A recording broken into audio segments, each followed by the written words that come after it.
आज एक question deal करेंगे हम लोग कर्व का, जो एलिमेंट्री फंडामेंटल पॉइंट्स जो है उसके बारे में, मतलब एलिमेंट्स ऑफ कर्व में जो भी पॉइंट्स हम लोग पढ़े थे उसके बारे में क्वेश्चन इसको हम लोग समझते हैं।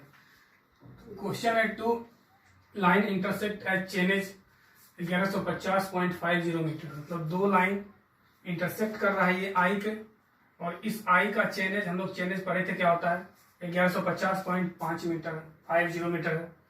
And angle of intersection, main इस पॉइंट पे फोकस करना है, यहाँ एंगल ऑफ इंटरसेक्शन दिया हुआ है ना कि एंगल ऑफ डिफ्लेक्शन। यानी एंगल ऑफ इंटरसेक्शन हम लोग इस पॉइंट को, इस पार्ट को बोलते हैं, और एंगल ऑफ डिफ्लेक्शन बाहर आउटसाइडर एंगल को बोलते हैं। अगर ये 60 है तो ये कितना आ जाएगा 120 होगा। इस पॉइंट पे फोकस करना बहुत ही जरूरी है। अगर एंगल ऑफ डिफ्लेक्शन दिया रहता तो हम लोग इधर वाला एंगल दिखाते, एंगल ऑफ इंटरसेक्शन दिया हुआ है तो इधर हम लोग अंदर वाले एंगल को लेंगे। If radius of the curve is 500 metre, यदि रेडियस ऑफ कर्व 500 मीटर दिया हुआ है तो ये सारा चीज हम लोग को निकालना है। लेंथ ऑफ टेंजेंट निकालना है, लेंथ ऑफ कर्व निकालना है, point changes of point of commencement and point of tangency निकालना है, लेंथ ऑफ लॉन्ग कॉर्ड निकालना है, एक्सटर्नल डिस्टेंस निकालना है, और फिर हम लोग को मिड ऑर्डिनेट निकालना है। और एक्सटर्नल डिस्टेंस को हम लोग एपेक्स डिस्टेंस भी बोलते हैं, ये भी कभी कभी क्वेश्चन में लिख के आता है। एक्सटर्नल डिस्टेंस के जगह कभी कभी एपेक्स डिस्टेंस करके आता है। तो एक एक करके हम लोग निकालते हैं। ऊपर थोड़ा सा हम रिवेंज करते हैं क्योंकि स्पेस लिमिटेड है हमारे पास। तो सबसे पहले हम लोग को निकालना है क्या, टेंजेंट लेंथ। टेंजेंट लेंथ यानी टी हम लोग पढ़े थे R10 डेल्टा/2 होता है, और R का वैल्यू यहां दिया हुआ कितना 500, 10 डेल्टा 120 है तो उसका हाफ कितना हो जाएगा 60 डिग्री हो जाएगा। यानी ये कितना हो गया 500 इंटू इसका वैल्यू √3। तो इसको जब हम लोग कैलकुलेट करते हैं तो 866.025 मीटर आया।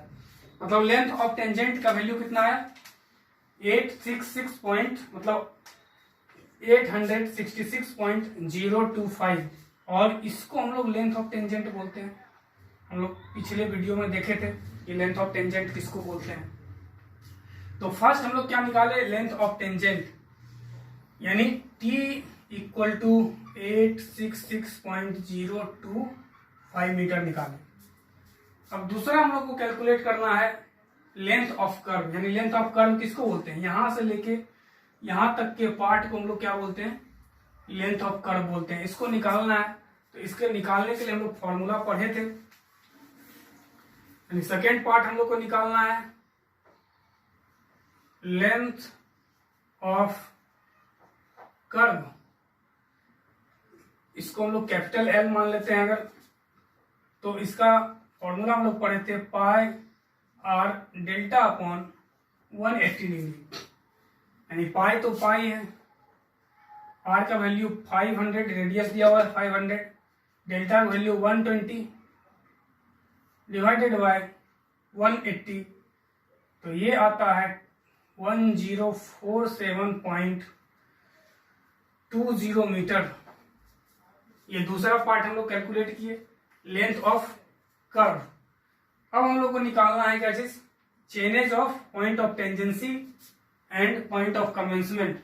यानी ये लेंथ ऑफ कर्व इसी को बोलते हैं L इक्वल टू, ये वैल्यू आया 1047.2 मीटर। आगे हम लोग निकाल लेंगे, मतलब थर्ड पार्ट जो है चेनेज। सबसे पहले chainage of point of commencement का निकालेंगे।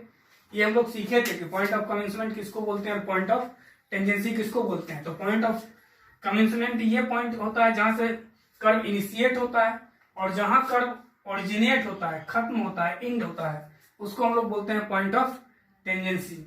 तो इसका चेनेज निकालना है हमको।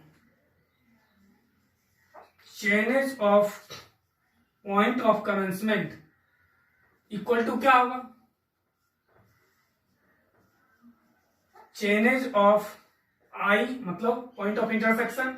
अगर इसके चेनेज में ये डिस्टेंस माइनस कर देंगे, चेनेज मतलब हम लोग समझे थे कि इधर से कहीं मेजर करना शुरू किए होंगे और यहां तक का जो दूरी है 1150.50 मीटर आया, तो ये दूरी कितना होगा, तो ये टोटल जो डिस्टेंस है, मतलब आई का जो चेनेज है, उसमें हम लोग लेंथ ऑफ कर्व को क्या कर देंगे, लेंथ ऑफ टेंजेंट को माइनस कर देंगे, मतलब टी माइनस कर देंगे, माइनस टेंजेंट लेंथ। यही मेरा हो जाएगा क्या चीज, chainage of point of commencement. तो इसका वैल्यू कितना दिया हुआ है 1150.50 माइनस ये हम लोग निकाले हैं 866.025 और इसको हम लोग कैलकुलेट करते हैं 284.475 मीटर आया, यानी chainage of point of commencement. इसका चेनेज कितना आ गया 284.475 मीटर। अब हम लोग को निकालना है chainage of point of tangency, इसका चेनेज निकालना है, यानी इसका दूरी में ये दूरी अगर हम ऐड कर देंगे तो इसका दूरी निकल जाएगा, यानी इसका चेनेज निकल जाएगा। तो हम क्या लिख सकते हैं, चेनेज ऑफ पीटी यानी पॉइंट ऑफ टेंजेंसी बराबर chainage of PC plus length of curve. मतलब इसका चेनेज में अगर ये लेंथ ऑफ कर्व ऐड कर देंगे तो पॉइंट ऑफ टेंजेंसी का क्या निकल जाएगा चेनेज। तो इसका चेनेज अभी हम लोग निकाले थे 284.475 प्लस लेंथ ऑफ कर्व हम लोग निकाल चुके थे 1047.2, इसको ऐड करते हैं 1358.675 मीटर आया, यानी इसका चेनेज कितना निकल गया, chainage of point of tangency 1358.675 metre. ये थर्ड पोर्शन था क्वेश्चन का। अब हमें निकालना है लेंथ ऑफ लॉन्ग कॉर्ड। तो लॉन्ग कॉर्ड किसको बोलते हैं, हम लोग समझते हैं कि पॉइंट ऑफ कमेंसमेंट और पॉइंट ऑफ टेंजेंसी को मिलाने वाली लाइन को हम लोग क्या बोलते हैं, लॉन्ग कॉर्ड बोलते हैं। यानी length of long chord, length of long chord, इसको निकालने के लिए हम लोग सीखे थे।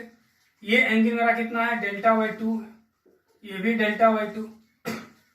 तो अगर इस ट्रायंगल में हम लोग जाएंगे तो ये डिस्टेंस निकाल सकते हैं, ये r, और ये एंगल है जिसके सामने वाला परपेंडिकुलर, परपेंडिकुलर ये हाइपोटेनस है, तो साइन में जाएंगे और इसको फिर डबल करते हैं तो ये क्या आता है 2r साइन Δ/2, यानी 2r मेरा 500 साइन डेल्टा 120 है, तो इसका हाफ 60 डिग्री हो गया, यानी ये वैल्यू आया 866.025 मीटर। यानी लेंथ ऑफ लॉन्ग कॉर्ड का फॉर्मूला क्या आता है 2r साइन Δ/2, सारे का वैल्यू रख दिए, कैलकुलेट किए 866.025 मीटर आया। अब अगला पॉइंट है हम लोग को निकालना एक्सटर्नल डिस्टेंस। एक्सटर्नल डिस्टेंस, इसको हम लोग ई से डिनोट किए थे और इसको हम लोग एपेक्स डिस्टेंस भी बोलते हैं। इसी पॉइंट को हम लोग क्या बोलते हैं एपेक्स डिस्टेंस, मतलब यहां से लेके यहां तक का दूरी, मतलब ये दूरी, सॉरी ये दूरी को हम लोग क्या बोलते हैं एक्सटर्नल डिस्टेंस। और बचा हुआ जो ये पार्ट है इसको हम लोग बोलते हैं मिड ऑर्डिनेट, इसी को बोलते हैं हम लोग क्या एक्सटर्नल डिस्टेंस। हम लोग देखे थे और इसका फॉर्मूला हम लोग निकाले थे E = R सेक Δ/2 - 1, ये आ गया 500 सेक 60 डिग्री -1, इसका वैल्यू आ गया मेरा 500 मीटर। इसके बाद हम लोग को निकालना है मिड ऑर्डिनेट। लास्ट वन जो है मेरा क्या है मिड ऑर्डिनेट। मिड ऑर्डिनेट को हम लोग m से डिनोट करते हैं, इसको वर्साइन ऑफ कर्व भी बोलते हैं। इसका फॉर्मूला हम लोग देखे थे R1 - cos Δ/2, यानी आर कितना है यहाँ 500, 1 minus cos delta by 2 60 degree, तो इसका वैल्यू आता है 250 मीटर, इसका वैल्यू हाफ। तो ये हम लोग आज एक क्वेश्चन डील किए जो कि कर्व के एलिमेंट्री पार्ट को बताता है। ठीक है।